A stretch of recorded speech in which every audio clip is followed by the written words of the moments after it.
In Recklessness with the sports gambling legalization, the story behind the astonishing rise of a dangerous industry. He is Jonathan D. Cohen, joining us on the Bostonian versus the book. Jonathan, Matt, and Dave, thank you for coming on. We appreciate your time today. Hey, thanks for having me, guys.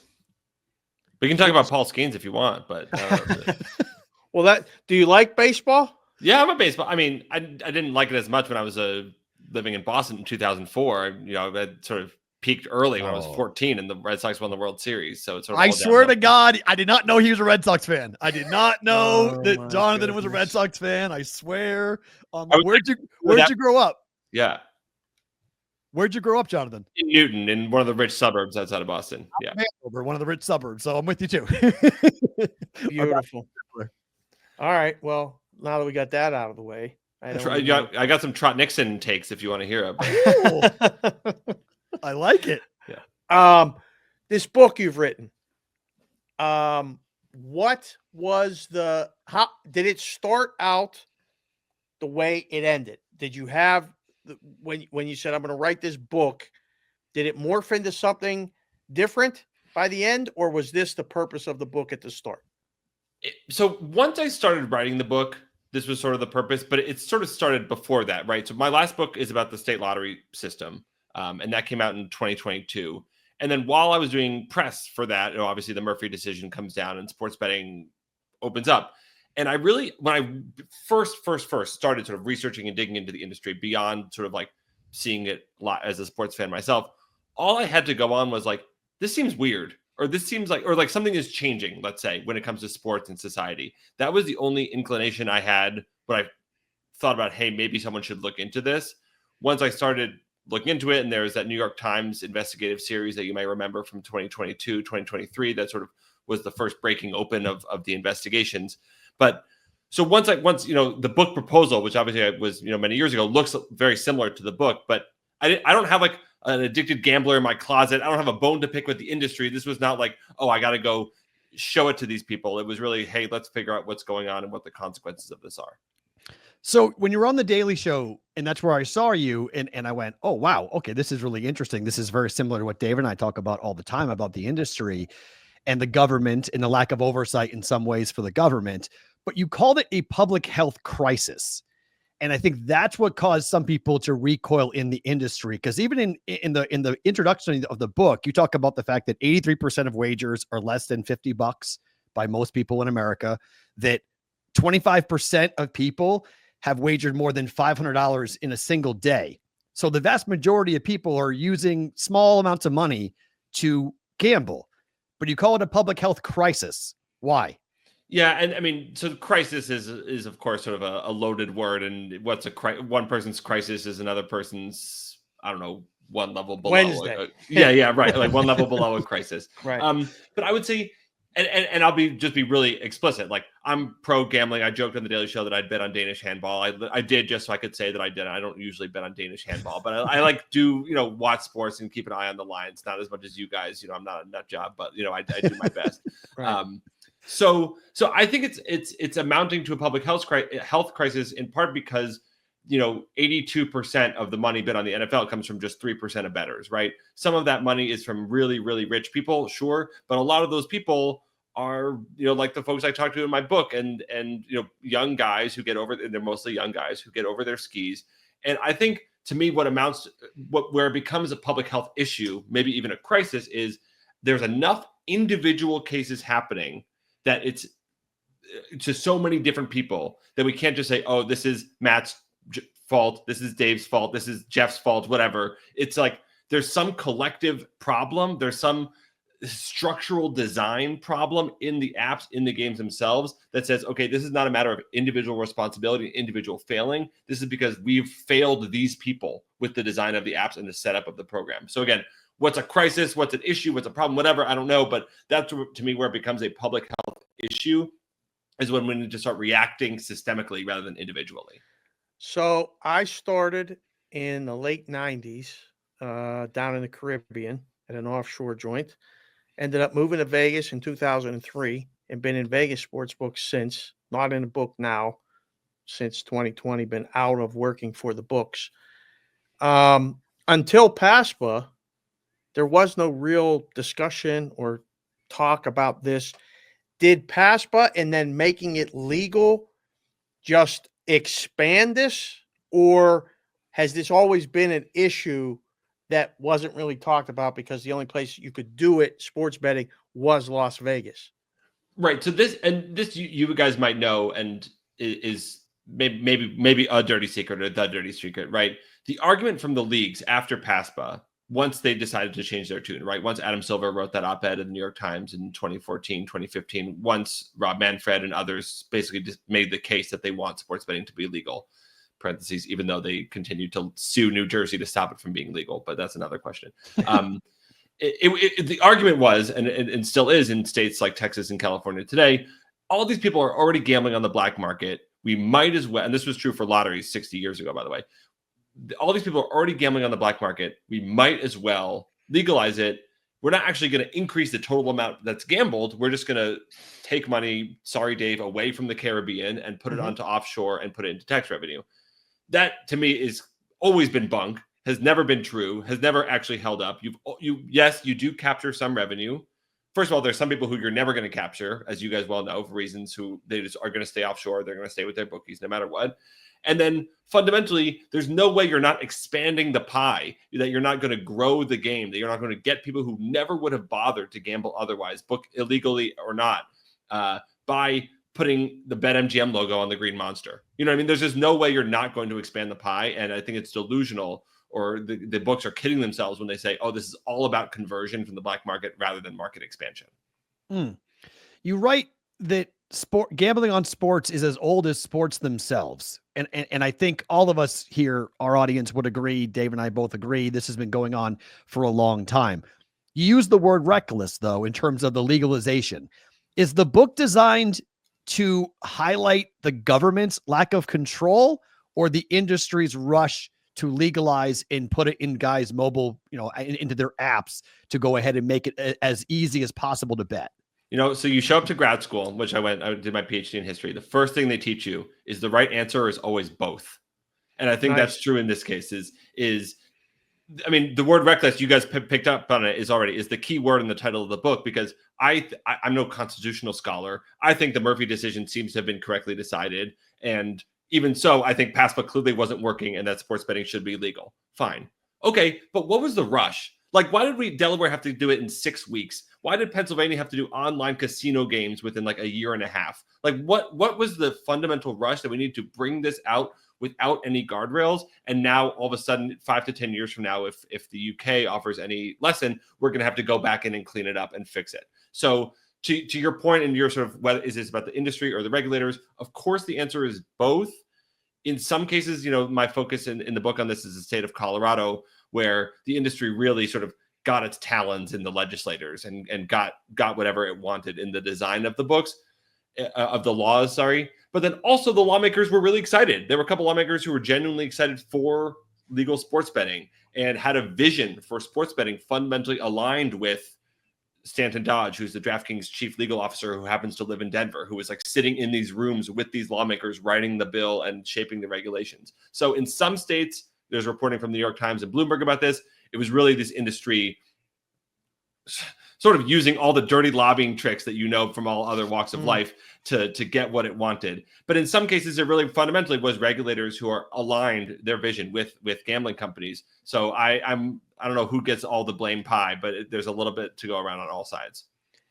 Is it on the books to police themselves or the industry, or is there a way to set up these guardrails that should be set up that aren't, from regulators, legislators, states, now federal, who the hell knows? But like, it's hard enough to book the games and do the numbers and like take the bets and then the KYC and then everything else. When it started to become that way in Vegas, I mean, we were all like, wait, you want us to do all of this and, RG, tell you who's doing what, or right. Tell you, wait, we have to keep track of this. Who's it on to police it, Jonathan? Okay, well, let me be clear. First of all, the individual does bear some responsibility. It's not the industry likes to claim the individual bears 100% responsibility. I don't know if it's 1% or some. There's a non-0% chance or non-0% responsibility that an individual gambler bears. And the problem gamblers who I talked to said the same thing, that they took responsibility for their own addictions to some degree. Fine, but there's no way you can like. It's just me against like DraftKings or whatever, and like they're gonna win, right? They. So I also don't want to be one of those, political liberals who says, oh, government's got to police corporations. Corporations are evil and can't be trusted to do anything, because that's clearly not right either. Not to mention the fact that all these former regulators end up working in the industry, or again, sort of make money, not individually, but like for the state from gambling. And so they, of course, politically stand to benefit from more people, raising tax revenue for the state.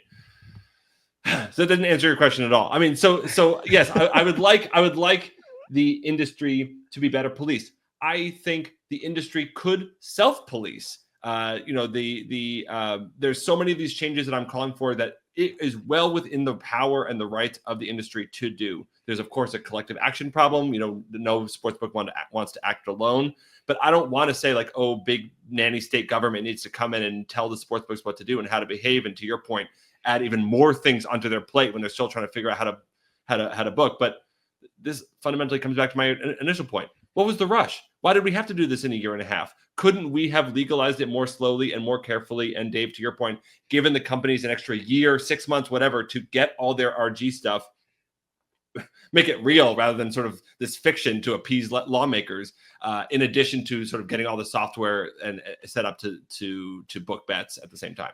Yeah, I think Dave has been pretty clear on that they didn't ask Nevada. They didn't care about the people that have been doing it for 50 years here in the desert. They were going to do it their own way because each state knew better than how they've been doing it here. So I think you're right to say that. I think we agree with that there was this overwhelming rush, but there's also a way of like, we're going to do it our way because we don't care how you guys were doing it.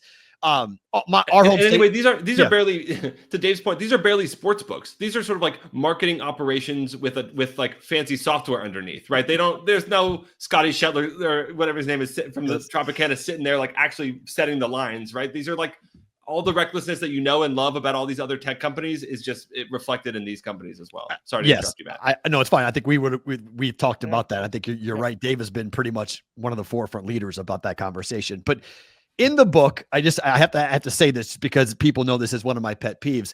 It feels like at times sports gambling is an easy target because you reference the working papers in 24 where bankruptcies and stock market buying are down, or bankruptcy up, stock market buying is down in states that legalized. But those papers, those studies don't have any evidence to link sports betting. It's anecdotal, is it not? To say that it feels like we blame sports betting for things that look like it could be their fault, but we don't really know for a fact that the legalization of sports betting is making more men go bankrupt. It's just a correlated conversation where, okay, legalization came with sports betting, bankruptcies went up. That must be the reason. Is that fair? That's fair, but with the caveat of what they do in those papers, which I didn't write, so I'm not going to. You can pick your notes with them as all you want, but is okay. This state, Indiana legalized, California didn't. And then, times 39, because we have 39 or 38, 39 states with legalization. And on average, states that do legalize see a rise in bankruptcies that we don't see in other states. So the idea is holding, let's say there's a baseline of bankruptcies that are always happening, obviously, but we do. So you're right. We can't prove like correlation or causation of there's a direct, we know evidence, but like, well, first of all, I don't know if any paper in like scholarly history has ever sort of proved causation, like direct causation, without getting individual data on individual sports books. So no, I don't want to hinge everything on those papers, but I do find them basically more compelling than not, and better evidence, more good than they are bad as to potential financial consequences. But I'm open, as any good scholar should be, to like better data, better information, more studies, more research. That of course we should hold up, closely and as you have done, sort of take the methodology and see if we trust it or not. Is it the advertising? Is the advertising? Because that's one target that everybody's like, and it is in your face and it is everywhere. And I mean, Vegas hosted a Super Bowl. Never would have thought that would have happened in my life. I mean, It's on every broadcast. You know, I got day baseball on today, and there's a part of the Phillies game where they just go to the FanDuel parlay of the day, and they just have these guys do a read. Nobody even knows what it means. They don't even care. It's just so in your face. Is it too much, Jonathan? Is that what's contributing to the problem? Well, first of all, I think it's what these companies did not learn their lesson from the days of DFS, right? When this was the advertising was exactly what invited scrutiny, and they just did the exact same thing over again. I think it. So it is. I think in that same way, if people have reservations and about sports gambling, it's probably because of the advertising. And if the thing that I probably hear them for the most about from people, which is exactly the kind of example you just cited, because if they're not gambling themselves, that's their direct interaction. Is they're watching it with their kid, and then all of a sudden the announcer is talking about the Mets money line, and the kid's like, "What is a money line?" And it's like, "Oh boy, now I got to talk to my 7-year-old about gambling," which nobody, which some people actually I think should do, but in a safe way. So I think if there was a time to fix advertising and to do something about advertising, it was probably 7 years ago. And again, to the recklessness point, I think we should have brought this on board with some advertising guidelines in place. At this point, the cat's out of the bag, and there's like trash cans in downtown Boston with DraftKings logos on them. So like, good luck. Yeah.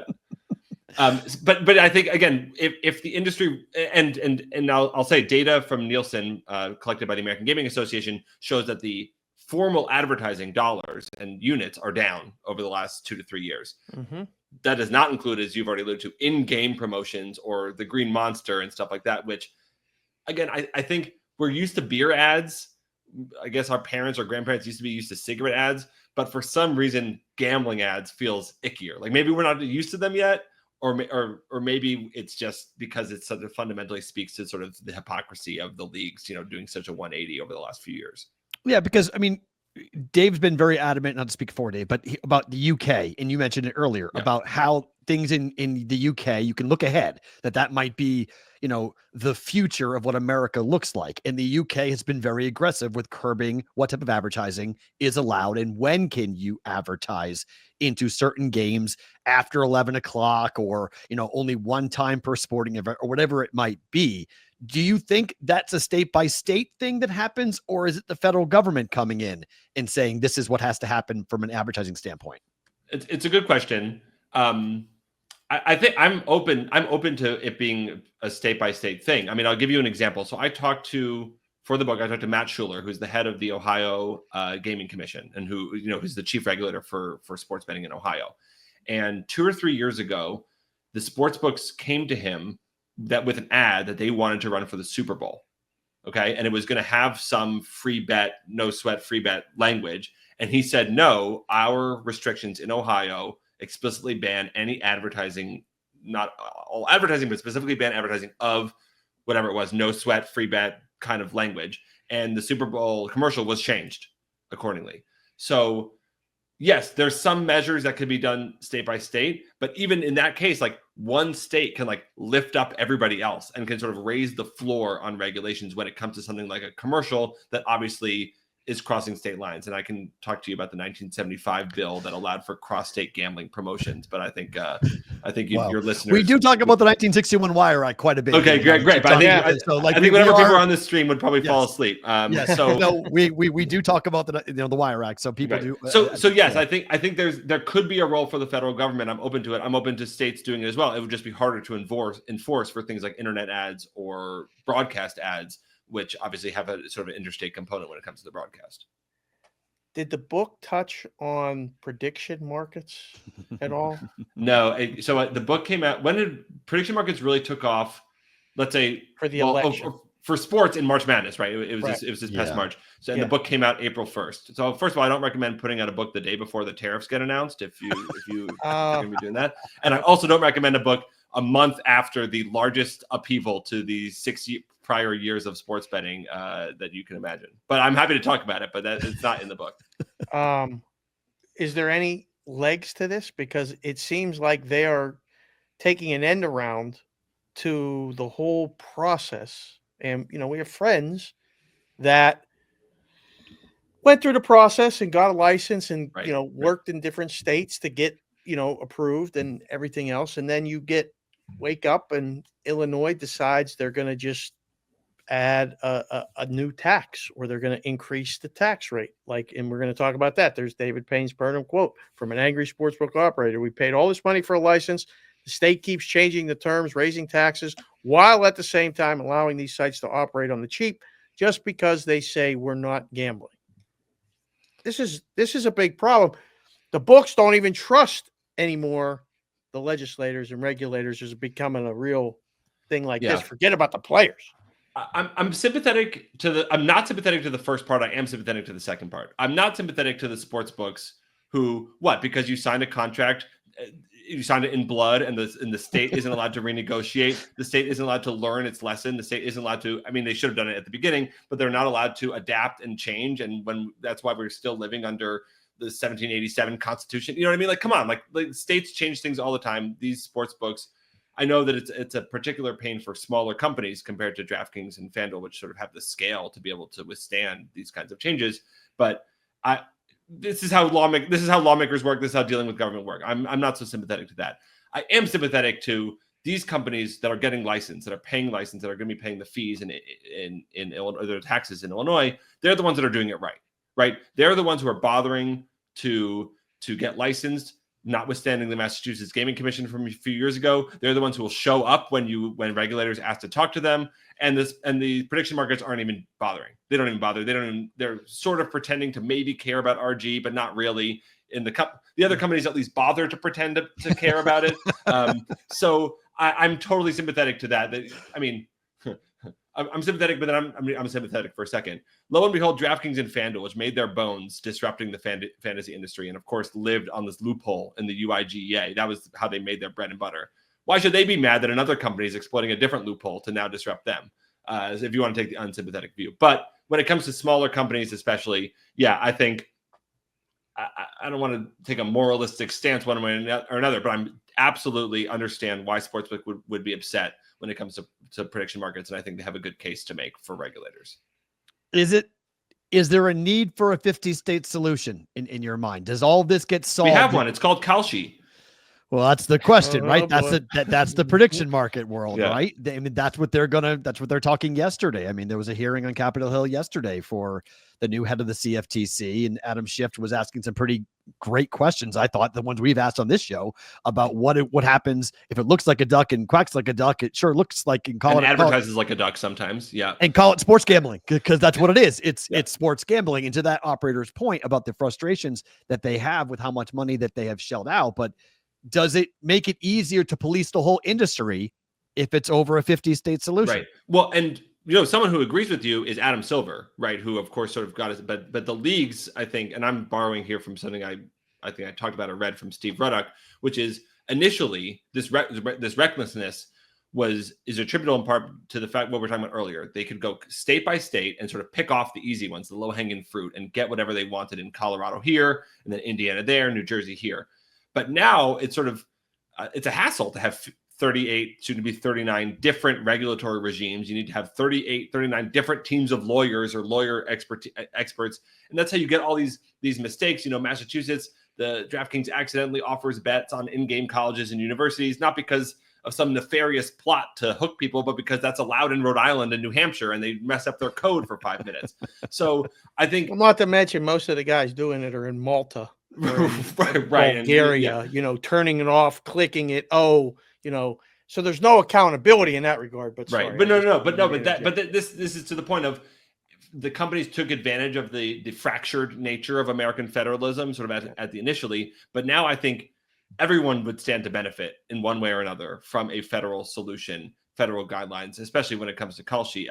Maybe not the state of Utah, which is just never going to legalize it as long as our grandkids are alive, but at least there's some. This is, again, I don't want to keep repeating myself, but the recklessness, Orrin Hatch and Chuck Schumer, right after the Murphy decision, they proposed a bill that would have set a floor basically under states' regulations. And I think that's effectively what we need, is some sort of floor. Maybe it sets a limit on advertising. Maybe it sets a limit on deposit limit. I don't know. I don't think it's going to be the Safe Bet Act, but some minimum set of safety standards that a state needs to meet in order to offer legalized gambling.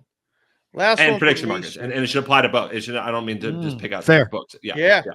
Is California or Texas ever going to be legal? Texas seems like it's going the wrong direction. Right. If you looked They at the both lottery do. and their I mean, marijuana stuff. Yeah. it just sounds like, and then Quintez or whatever the guy's Yep, name Brian is. Cortez. Yep. Yeah. Basically said, I'm staying out of this. Like, I'm not pushing. He just said, when you read some of the transcript, he's not bothering, with the Native Americans. He's not bothering with anything.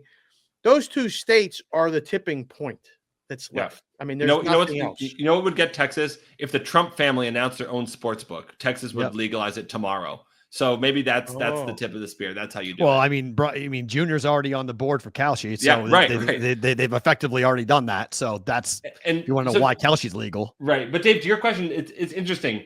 On the one hand, you'd say, okay, they're never going to do it. This Calci thing, I could see spinning in both ways. Either we don't need to do it because our people are already gambling, and we figure out maybe some tax regime where Calci generates tax revenue for the first time for state government, or this is the kick in the pants. This is like, oh, people are already betting. We want to get them acclimated to a system in California, for example, that benefits the tribes, which are, of course, not betting at all from Calci. So rather than 2028, which is, indications are that that's when the next time that the California was going to try, let's try it sooner. Let's do it sooner because Calci is basically taking it's this black market phenomenon all over again. But now it's not a black market; it's a gray market, and it's just Calci. It's not, folks in Antigua. Right. Fair. The book, Losing Big, America's Reckless Bet on Sports Gambling, can be found where, Jonathan? And what do you want the audience to take away after reading the book? Well, you can find it wherever. Hopefully not at airports, but like wherever else you buy books, and Amazon and the rest of them. The takeaways for this audience, I think, are different from other audiences I speak to and folks on the Daily Show. I think I think a takeaway here is that it didn't have to be this way, and that all the problems you see, whether it comes to limiting bettors or sort of addicted gamblers, we could have done a better job. We could have just taken a little more slowly, a little more carefully, and not that when it comes to government, more time always equals better regulation. But I think in this case, we could have gotten it right, and I think we still can with some smart-headed regulation and a little bit of sacrifice on the part of the industry. Jonathan, thank you for the time. Thank you for the conversation. This was sir. really good. We appreciate it. Look forward to talking to you down the road. All right. Thanks, guys. Good luck.